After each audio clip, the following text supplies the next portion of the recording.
Welcome to my studio. It's a work in progress. Today, I'm going to play with the idea of using colors as a way to express my emotions that I'm feeling today. The full activity is in my website if you like to download it and try it yourself. You don't have to be an artist to try this. You don't even have to be going through a lot right now, but sometimes it's kind of nice just to see what kind of comes up for you as you're doing this whole process. First thing you're going to need is paper. I have a box of felt pens. The first thing you're going to do is take a few deep breaths and close your eyes. Think about how you're feeling at this moment. Are you happy, sad, anxious, hopeful, or you're just a mix of emotions? For me today, I feel very curious. Orange is going to be curiosity because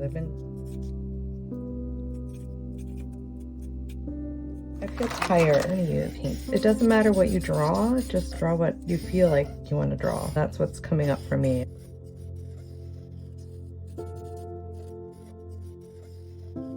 Tired. Now the next color for me, I'm going to use this light blue.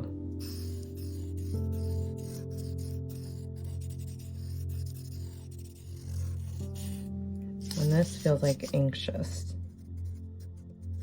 Next I'm feeling scared. Just a little bit, just a little scared.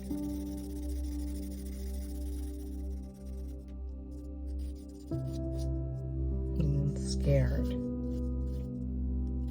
Another word that's just starting to come up is restless. Restless feels like a red pen.